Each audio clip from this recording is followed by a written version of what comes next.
Hey everybody, my name is Ben Young, and this is my final visiting presentation over how I can apply the strategic management policy and strategy into my own life and career. And so first I'm going to start off with my mission and my mission statement. And my mission statement is to work as hard as possible and to continue to improve myself to a level and a point in my career to where I can look back and realize that I gave my all and I was a success and that I impacted my coworkers as well as my friends. And I feel like that's going to be something that really relates to that. And so then I go to the objectives that correlate with this. My first objective is to finish my master's degree here at WT and to continue to build my knowledge and experience of the tax regulations and rules. And through that, continue and get an internship for my second objective with a prestigious accounting firm, and slowly building my up and gaining more knowledge and technological savvy. And from there, I want to graduate and then get a job either with the company that I interned with or possibly another more prestigious accounting firm, just to solidify myself in there. And then once I've gotten a job through, either networking or just getting a really good opportunity, I plan to work really hard in that respective field and to continue to build myself up and every year work harder and harder and make those network connections and just be a real leader to my teammates. To my coworkers, excuse me, and then that last objective is to get to a point where I can no longer to a level gain any more experience or work to a higher level, and then once from that point, retire after a couple of years and then be able to look back and say that I really gave it all and I really put my best effort into my career and helping my coworkers and myself in getting a better knowledge of the accounting field. The next part for this analysis would be the external analysis. And this through using sources, I found that in the accounting field, every year the demand for accountants and auditors is growing. I think in one of my sources it was projected that it's going to grow by 11% in 2025. And from that point, that means that there's going to be more competition involved in this as well. And that's something that you're going to have to, I'm going to have to really separate myself from the pack by either further accounting knowledge, continue my interpersonal skills, and really working on that. And it's the accounting field. It's something that's really correlative with the economy. If the economy is good, there's going to be more job opportunities. But if the economy declines, then there'll be less opportunities. But it's something that the inclusion of more students into potential programs is growing, so it does create a more of a factor of competition. So then I move to internal analysis, and through internal analysis is where I'm going to analyze myself and just what I bring, like strengths that I can really bring to the table. And I feel like these are a good work ethic, a knowledge of accounting rules and regulations, interpersonal skills, and great communication skills. And through these I've analyzed with VRIO analysis. And the first one is value. What of my skills brings value? And I find that my communication skills, my tenacity in the work field, and just my general knowledge and what I can continue to approach through experience is something that I can really bring to the field. And the next one is rare. How rare are my skills?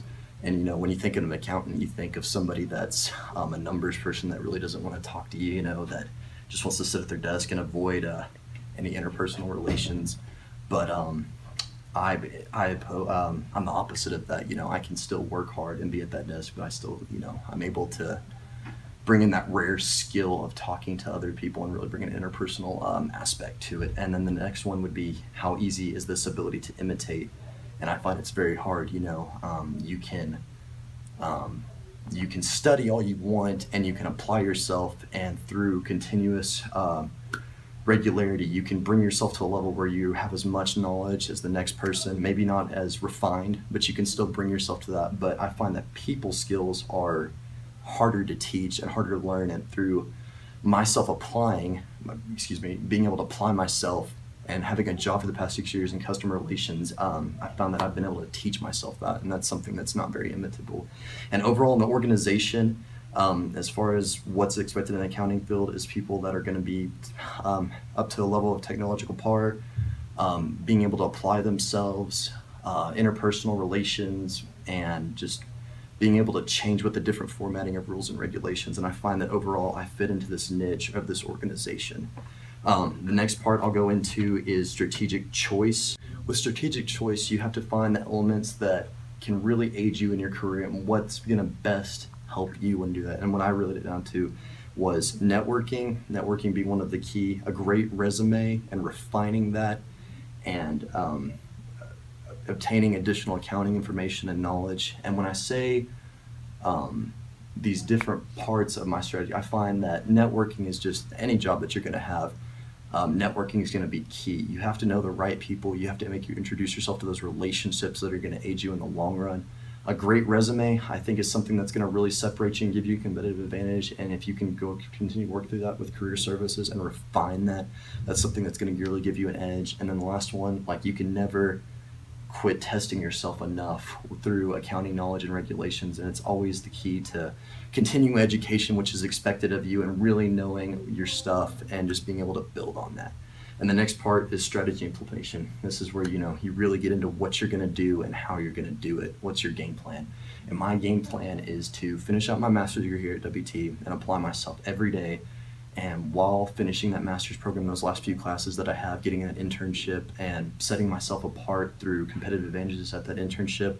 And then once I've completed that and graduated, then I plan to get a job through either that accounting firm or a different one, and to really set myself in that job and to really continue to improve myself and to build myself to a level that I can keep getting up in the organization that I choose.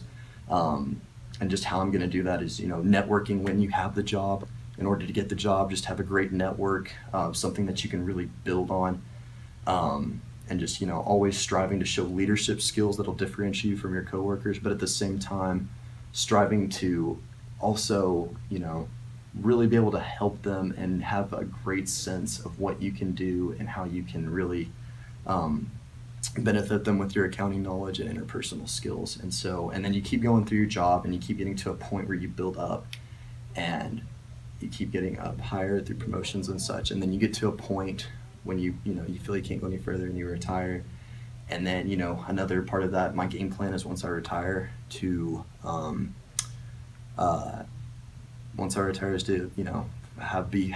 be financially stable to where I can support myself in the way that I'm accustomed to at the end, but also being able to still provide financial advice and help for all of my friends and coworkers, and in a continuing retirement work plan, I guess. And then competitive advantage. This is the most crucial part. What makes me better than those that are my competitors? And to me, it's my work ethic, my interpersonal communication skills, my knowledge of the accounting rules and regulations, and all of these add up to a competitive level. You're going to be sitting in that chair at an interview, and they're going to ask you what makes you different than that. And I'm going to be able to say that I'm going to be able to go into that office every day, and I'm not just going to be a number there, someone that's working on whatever's asked of me. I'll be doing that, but at the same time, I can leave that office, I can be a leader, I can help my coworkers, and I can really relate to it with the communication skills that I've been taught through my prior job, and just all of that, and just being able to really provide that human element that makes you someone that you're willing to that's someone that you want to work with, because it's not just about going to your job, keeping your nose down and just working.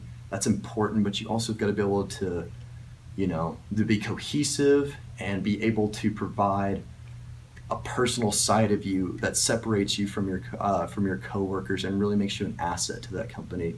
And I feel that all the things I've listed, if you continue your education and just everything, that all of that surmounts to a job to where I can provide myself a competitive advantage that will set me myself and provide me a means of success in the future as a career.